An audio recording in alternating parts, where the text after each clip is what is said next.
ದ್ವೇಷ ಭಾಷಣ ಏನದ ಯತ್ನಾಳವರಲ್ಲ, ಅವ್ರಕ್ಕಿಂತ ಜಾಸ್ತಿ BJP-ಯವರು ಸೇರಿದಂತೆ ಬೇರೆದವ್ರು ಏನಿದ್ದಾರೆ BJP-ಲಿರುವಂಥ ಮೋದಿಯವರು ಅವರು ಹೆಚ್ಚಿನ ಒಂದು ದ್ವೇಷ ಭಾಷಣ ಮಾಡ್ತಾರೆ. ಅದಕ್ಕೆ ಅಂದರೆ ಯತ್ನಾಳದ ಭಾಷಣ ಅಷ್ಟು ದ್ವೇಷ ಇಲ್ಲ ಅನ್ನಂಗಾಯ್ತು. ಇಲ್ಲ ಅಂದರೆ ನಾ ಅವ್ರಿಗೆ ಅಭಿನಂದಿಸ್ತೀನಿ. ಯಾಕಂದ್ರೆ ಒಬ್ಬರೇ ಕಾಂಗ್ರೆಸ್ನಾಗ ತಿಳ್ಕೊಂಡಾರ. ನಮ್ಮ ಜಿಲ್ಲಾ ಉಸ್ತುವಾರಿಗಳಿಗಿಂತ ಹೆಚ್ಚು ತಿಳ್ಕೊಂಡಾರ ಅಂದ್ರೆ ಅವ್ರಿಗೆ ಅಭಿನಂದನೆ. ಪಾಪ ನಮ್ಮ ಜಿಲ್ಲಾ ಉಸ್ತುವಾರಿಗೆ ಭಾಳ ತ್ರಾಸ ಆಗ್ತೈತೆ, ತೊಂದರೆ ಆಗ್ತೈತಿ. ರಾಮಲಿಂಗಾರೆಡ್ಡಿಯವರು ಒಬ್ಬ ಅನುಭವಿ, ಒಬ್ಬ ಒಳ್ಳೆ ರಾಜಕಾರಣಿ. ಆ ಪಕ್ಷ ಪಂಗಡ ಬೇರೆ, ಅವ್ರು ಅತ್ಯಂತ ಒಬ್ಬ ಹೃದಯವಂತ ರಾಜಕಾರಣಿ. ಡೀಸೆಂಟಾಗಿ ಅವರು ಅಲ್ಲಿ ನಾವು ನೋಡ್ತೀನಿ ವಿಧಾನಸಭೆಯಲ್ಲಿ ಸಾಕಷ್ಟು ಸಲ ನಮಗವ್ರಿಗೆ ಘರ್ಷಣೆ ಆಗ್ತಿರ್ತದೆ.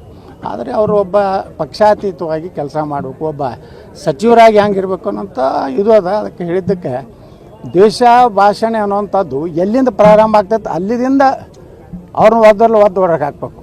ಒಳಗೆ ಯಾರನ್ನ ಪಾಕಿಸ್ತಾನ ಪರವಾಗಿ ಮಾತಾಡೋಣ ಅವ್ರ ದೇಶ ಅಲ್ಲಿ ಅವ್ರು ಪಾಕಿಸ್ತಾನ ಚಲೋ ಅಂದ್ಮ್ಯಾಗ ನಾವು ಬೆಳೆಯಬೇಕಲ್ಲ ಮಕ್ಕಳಿಗೆ.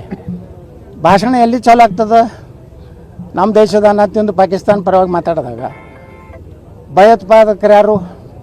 ಹಿಂದೂಗಳ ಅವರೇ ಮಾಡೋರೆ, ಅವರೇ ಬೆಂಕಿ ಹಚ್ಚೋರು ಅವರೇ, ಬಾಂಬ್ ಹಾಕೋರು ಅವರೇ. ಅದಕ್ಕೆ ನಾವು ಬೈಬೇಕಾಗ್ತದೆ. ರಾಜ್ಯಸಭಾ ಚುನಾವಣೆಯಲ್ಲಿ ವಿಧಾನಸಭೆ ಒಳಗೆ ಪಾಕಿಸ್ತಾನ ಜಿಂದಾಬಾದ್ ಅಂದರು ಅಂತಾರೆ. ತಾಯಿಗಂಡು ನನ್ನ ಮಕ್ಕಳ ಅಂತ ಹೇಳಬೇಕಾಗ್ತದೆ. ಇದು ದೇಶ ಆಗೋದಿಲ್ಲ, ಇದು ದೇಶ ಪ್ರೀತಿ ಆಗ್ತದೆ. ಕೆಲವೊಂದು ಹಲ್ಕಟ್ಟು ಶಬ್ದ ಇರ್ಬೋದು, ಅದರ ಒಮ್ಮೊಮ್ಮೆ ದೇಶ ಪ್ರೇಮ ಅದರಲ್ಲಿ ಬಂದ್ಬಿಡ್ತದೆ. ಅಲ್ಲ ಅಂದ್ರೆ ಈಗ ಚೇಂಜಸ್ ಏನು ಮಾಡಬೇಕಾಗಿದೆ? ಚೇಂಜಸ್ ಇಲ್ಲ, ಅದು ಸಂವಿಧಾನಾತ್ಮಕವಾಗಿ ನಿಲ್ಲುವುದಿಲ್ಲ. ನಾವು ಅದನ್ನು ಚಾಲೆಂಜ್ ಮಾಡ್ತೀವಿ ಕೋರ್ಟ್ನಲ್ಲಿ.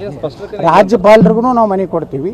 ಈಗಾಗಲೇ ನಮ್ಮ ಮೇನ್ ಏನು ಸಂವಿಧಾನದಲ್ಲೇ ಅವಕಾಶ ಇದೆ.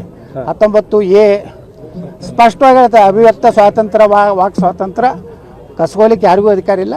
ಅದು ನಾವು ಚಾಲೆಂಜ್ ಮಾಡ್ತೀವಿ. ನಾವು ಇದನ್ನು ಸುಪ್ರೀಂ ಕೋರ್ಟ್ವರೆಗೂ ನಾವು ಇದನ್ನು ಇವರು ಗವರ್ನರ್ ಸಹಿಯಾಗಿ ಬರಬೇಕಲ್ಲ. ಮೊದಲು ಗವರ್ನರ್ ಇವ್ರಿಗೆ ಸ್ಪಷ್ಟೀಕರಣ ಕೇಳ್ತಾರೆ.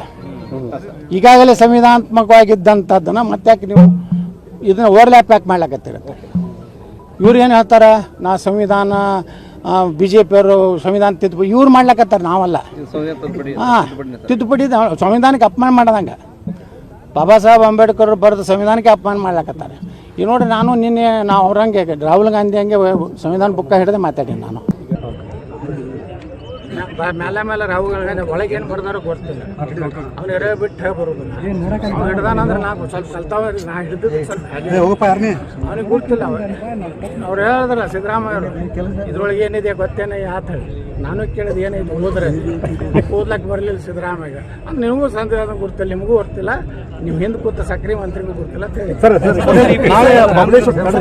ಬಬಲೇಶ್ವರದಲ್ಲಿ ಹೋರಾಟ ನಡೀತಾ 29 ಬಸವ ಅನುಯಾಯಿಗಳ ಅಲ್ಲಿ ಯಾರ ಪಕ್ಕ ಹಿಂದೂಗಳು ಬರ್ತಾರ ಅದ್ರ ಮ್ಯಾಗಿನ ನೀವು ಪಾಲ್ಗೊಳ್ಳಿ. ಯಾರು ನಿಜವಾದ ಕಟ್ಟರ್ ಹಿಂದೂಗಳು ಅಲ್ಲಿ ಪಾಲ್ಗೊಂಡ್ರೆ ಹೋಗ್ತಾರೆ.